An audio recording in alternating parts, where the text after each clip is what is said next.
Cette émission est une production de la télévision régionale des Moulins. Avec la collaboration de la Chambre de commerce et d'industrie Les Moulins.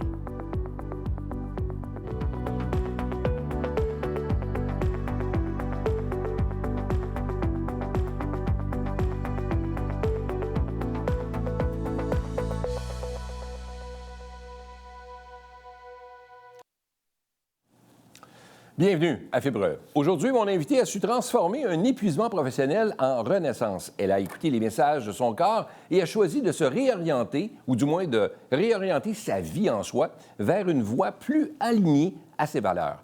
Donc, la réflexologie corporelle. Son histoire est celle d'un nouveau départ guidé par la conviction que rien n'arrive pour rien. Elle accompagne les gens vers un mieux-être global en mettant au cœur de sa pratique l'écoute, la bienveillance et l'équilibre du corps, l'âme et l'esprit. C'est beaucoup, là. Karina Tardif, bienvenue à Fibre. Merci. Je suis content que tu aies accepté l'invitation. Oui, bien merci. Mais oui, parce que, je vais le dire publiquement, j'ai eu la chance de m'allonger sur cette table où elle fait cette réflexologie corporelle. C'était la première fois, j'avais reçu ça en cadeau. Et j'ai découvert Karina, puis j'ai dit à Karina, tu devrais venir raconter ton histoire d'entrepreneur. Fait que je suis très content que tu aies pris la décision de venir nous voir aujourd'hui. Parlons-en, on parle de réflexologie corporelle, mais juste avant, qu'est-ce que tu faisais comme métier? Moi, de formation, je suis technicienne en laboratoire médical. Donc, j'ai travaillé au moins pendant 23 ans chez EMA Québec comme technicienne de laboratoire médical. Puis, par la suite, je suis devenue conseillère à la formation réglementaire. Donc, toujours chez EMA Québec, là? Oui. Tu étais là quand même plusieurs années. Qu'est-ce qui a fait qu'après 23 ans, tu as dit, écoute, tu avais un besoin d'être ton propre entrepreneur ou de faire autre chose? Ou? Bien, honnêtement, ça s'est imposé naturellement dans le sens que j'avais pas ça du tout en tête parce que j'aimais mon travail, j'avais pas du tout en tête de le quitter. Mais à un moment donné, on se remet en question dans la vie. Hein. Des fois, on se dit, on est jeune hein, quand on fait des choix de carrière, premièrement. Fait qu'on évolue en tant qu'être humain, on change. Donc là, à un moment donné, je me remettais en question. Je dis, j'aimerais ça faire d'autres choses, mais je savais pas quoi. Mais ça a toujours été en moi d'aider les gens, le contact humain. Je suis une personne qui est très sociable de nature. Fait que ça cheminait en moi, mais je savais pas quoi faire avec ça. Mais à un moment donné, justement, comme tu as mentionné au début de l'entrevue, j'ai eu un épuisement professionnel parce que mon travail, à un moment donné, pour moi, là, était rendu que je dormais plus, j'étais fatiguée, stressée. Puis, à un moment donné, tu fais, bon, là, qu'est-ce qui se passe? Puis, mon médecin, c'est elle qui m'a imposé l'arrêt de travail. Donc, pour moi, à ce moment-là, c'était comme, oh là là, non, tu veux pas l'entendre, premièrement. Tu te dis, voyons, je suis... Bien, ça fait des années que ton corps te parle, mais tu n'es pas vraiment à l'écoute. Je ne l'écoutais pas, ouais, exactement. Comme on fait tous, souvent. C'est ça, puis je tombais malade aussi. Là. À un moment donné, quand on est fatigué, là, épuisé. Donc, c'est le fait que j'ai été voir mon médecin, puis elle m'a dit, non, Karina, là, depuis, ça fait longtemps que tu me parles, t'arrêtes, t'es en épuisement professionnel. Fait que pour moi, ça a été... j'ai pleuré. La réflexologie corporelle, c'est arrivé comment? Bien, dans le fond, suite à cette pause-là que j'appelle justement comme un cadeau de la vie, parce que du coup, on ne le voit pas comme ça, mais aujourd'hui, avec le recul, je m'aperçois que sans cette pause-là, bien, j'aurais peut-être pas eu le... Je me suis comme recentrée, puis je me suis fait de l'introspection, qu'on appelle. Donc, j'ai décidé à un moment donné d'avoir plus d'ouverture d'esprit. Puis, à l'époque, j'avais ma fille qui est en secondaire 5. On était en 2019. Puis, elle était justement en exploration de choix de carrière. Donc, je l'ai accompagnée un soir, une journée porte ouverte là, dans une école de massage. Puis, dans le fond, ça a servi plus à moi qu'à elle. On ne le savait pas. Tu sais, je me dis, dans la vie, il n'y a jamais de hasard, il n'y a que des rendez-vous. Donc, c'est là que ça parlait d'association professionnelle. Donc, à un moment donné, moi, ça a fait son bout de chemin, comme on dit. Puis, je suis arrivée chez nous, puis j'ai été sur le site de l'association en question qui s'appelle Rhythma. Là, je ne sais pas si je peux la nommer, bref. Donc, puis là, c'est là que j'ai découvert toutes les multidisciplines qu'il y a dans la médecine complémentaire. Puis il y avait une liste d'écoles qui était comme accréditée, dans le fond, pour être reconnue, là, pour être membre. Donc, je commence à défiler ça. Puis à un moment donné, je tombe sur une école qui propose la réflexologie corporelle. Puis là, ça m'a interpellée. Ouais, ça t'a parlé, ça. Parce que moi, là, le massage des pieds, là, Pierre, là, depuis tout jeune, j'ai toujours adoré. Mais je savais pas que ça pouvait être aussi bénéfique puis puissant, si on veut, que c'était pas juste de la relaxation. C'est pas juste un massage, la réflexologie corporelle. Tout à fait. C'est vraiment différent. Donc, c'est là que quand j'ai vu ça, j'ai fait « Mon Dieu, je m'inscris. » Il y avait un cours d'introduction, donc j'ai commencé le cours d'introduction. Puis c'est là, je dis que ça a été le point tournant de ma vie, dans le fond. Donc, tu as débuté ça il y a quelques années. Tu fais de la réflexologie corporelle, dis-je. Puis tu es sorti un peu de cet épuisement professionnel-là en prenant un tournant. Puis en ne retournant pas chez EMA Québec, non pas que tu n'as pas aimé ça, tes 23 années qui avaient passé là, mais tu étais rendu ailleurs de ton côté. Là, tu te retrouves complètement là, seul. Là. faut que tu bâtisses ta clientèle. Tu es vraiment en affaires. Oui, tout à fait. C'est une entreprise en soi que tu as partie, là. Exact. Qui offre des soins de réflexologie corporelle. Mais comment tu as trouvé ça, ce début d'aventure-là? Parce que monétairement, c'est pas tout le monde, puis les gens doivent se poser la question, de dire, OK, mais quand tu as un salaire fixe qui rentre à chaque semaine, tu as de l'assurance collective, tu sais, t'es couvert, fonds de pension et tout ça, tu laisses tout ça de côté pour partir seul. C'est quelque chose, là. Ah oui, tout à fait. Puis ça a été une décision quand même mûrement réfléchie, comme on dit. C'était pas du tout un coup de tête. Mais à un moment donné, je me disais, il faut que je fasse un choix dans ma vie. Je voulais pas dire j'aurais donc dû puis attendre. Donc, c'est là, quand je me suis lancée, bien, j'avais quand même planifié, si on veut, que la rentrée d'argent serait peut-être pas aussi fixe qu'avant. Donc, j'avais quand même des économies. Puis aussi, j'avais un conjoint en or, dans le sens que il m'a toujours appuyé dans mes décisions. Puis il était là, Karina, fais-toi-en pas. S'il y a quelque chose, je suis là aussi. Fait que c'est certain que ça l'a aidé dans ma décision aussi. C'est là que je m'en allais. Quand on est en couple, quand on est seul, c'est une chose, mais quand on est en couple, je pense que c'est important aussi de discuter justement de cette orientation-là qui te guidait vers ça. Il faut que tu en parles parce que tu peux pas juste partir ça comme ça puis arriver du jour au lendemain. Il faut que ce soit un accord commun aussi avec la personne qui partage une vie. Ah oui, puis ils m'ont encouragé, même tous les membres de ma famille, mes enfants, parce que moi, le destin était là aussi. Mes enfants venaient de quitter la maison. Fait qu'on dirait que tout était aligné pour que je puisse penser à moi aussi. Là. Je sais que j'avais pu à Tu avais des pièces disponibles.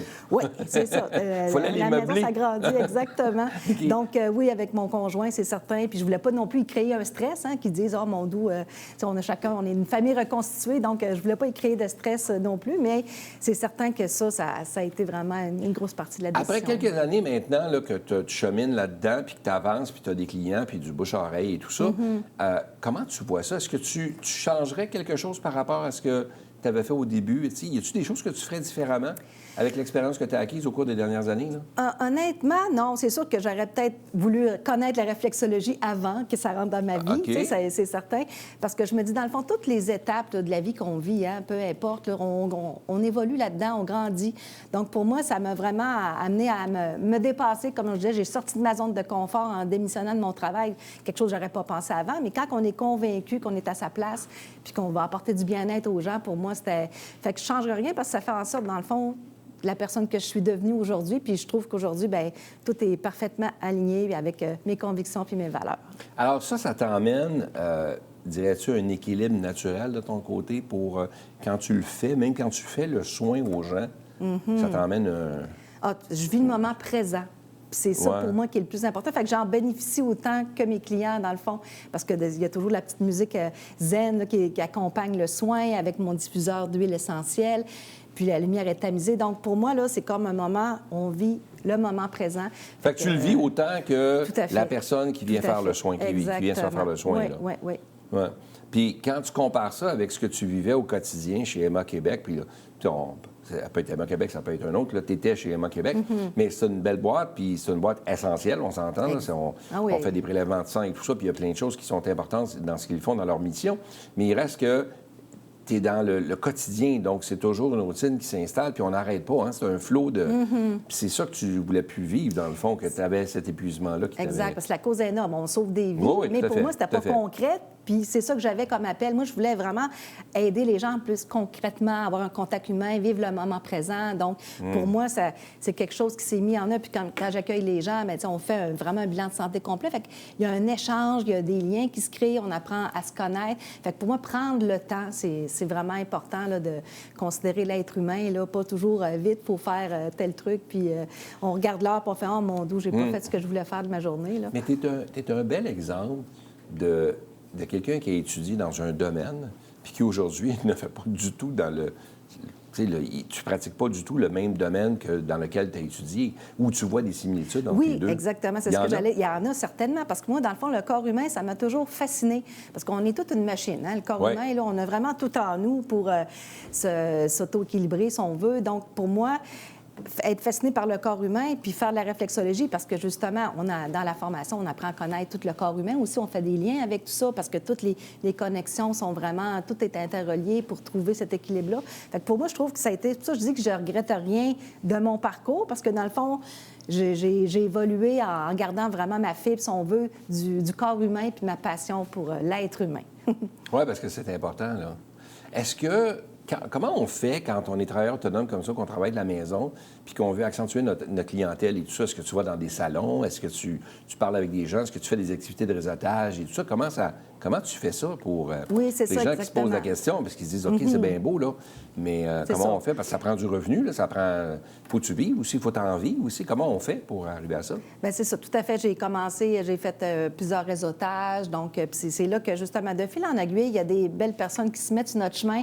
Puis, entre autres, j'ai participé à des salons, des conférences. Je fais des conférences aussi. J'ai commencé à frapper aux portes à certaines, des fois, à des endroits pour faire connaître ça, d'en parler, puis faire vivre surtout l'expérience, hein, parce que tant qu'on le vit pas, c'est... on peut pas savoir. On peut pas le savoir. Donc, oui, ça prend tout ce réseau-là alentour de nous, parce que sinon, si on reste tout seul, là, puis on a besoin aussi de contact humain, hein, en étant travailleur autonome, des fois, oui, on rencontre des gens, mais dans le réseautage, puis comme je dis, c'est du beau qui m'arrive depuis tout ça. Mais c'est le fun de voir que tu avais un parcours qui était, je dirais pas tracé, mais qui était quand même bien. Puis tu as été 23 ans, c'est pas que tu haïssais ce que tu faisais, tu aimais ce que tu faisais, mais ça t'a emmené, la vie t'a emmené à un moment donné où tu as frappé un mur. Exact. Qui fait qu'à un moment donné, il a fallu que tu t'assoies, puis on t'a forcé à t'asseoir pour justement réfléchir, avoir une réflexologie sur la suite des choses. Puis tu t'es attiré vers ça. C'est bien. La vie, des fois, il faut être à l'écoute. Hein? Exact. Tu sais, souvent, on va dire que les wagons passent, le train passe, puis tu as le choix de sauter dans le wagon, puis de partir à l'aventure, ou de le laisser passer, ce wagon-là. Puis tu disais tantôt qu'il ne faut pas avoir de regrets. Donc, tu n'as pas l'impression Non, pas du tout, parce que dans le fond, en faisant cette profession-là maintenant, là, Pierre, j'ai l'impression que, tu sais, le mot retraite, ça n'existe même plus pour moi, là. Tu sais, je vais faire ça tant que je vais avoir l'énergie et la santé. Donc, tu sais, des fois, quand on se dit « Ah, j'ai hâte à ma retraite, je vais faire ci », bien moi, dans le fond, je me suis mis dans l'action, puis faire ce que je fais, j'ai même pas l'impression que c'est un travail, hein. J'ai tellement de plaisir à le faire. Donc, je me souhaite vraiment de pouvoir accompagner le plus de gens possible. Donc, tu veux le faire longtemps? Oui, tout à fait. Tu veux le faire longtemps. Écoute, qu'est-ce qu'on peut te souhaiter pour la suite? Bien, c'est ça, de pratiquer le plus longtemps possible. Puis aussi, j'aurais un souhait qui est plus, comme on dirait, collectif, dans le sens que j'aimerais ça que la santé intégrative soit plus impliquée... Connue, c'est ça. Puis que ça prenne plus de place au Québec. Parce que dans le fond, moi, je vois pas la médecine conventionnelle puis la médecine complémentaire comme des rivales. Là. Au contraire, je trouve qu'on devrait tous travailler main dans la main, là, pour... Et non travailler en silo. C'est ça, exactement. Parce qu'un va traiter la maladie, puis l'autre, bien là, pour accompagner l'être humain dans sa globalité, là, pour qu'il y ait un meilleur parcours au niveau de son soin. Fait que je nous souhaite ça collectivement. Écoute, c'était vraiment inspirant de te recevoir. Puis moi, j'ai un mot à décrire quand je te regarde, c'est la passion. Tu as une passion qui t'habite, c'est le fun. Ça se transporte, on le voit, on le sent en studio. Alors, allez faire un tour, allez voir Karina. C'est vraiment merveilleux ce que moi, j'ai vécu de mon côté. Merci d'avoir accepté l'invitation. Bien, merci. C'était le fun. On t'a sorti un peu de ta zone de confort. Oui, tout à fait. Mais ça s'est bien passé. Je suis bien contente. Merci, Karina.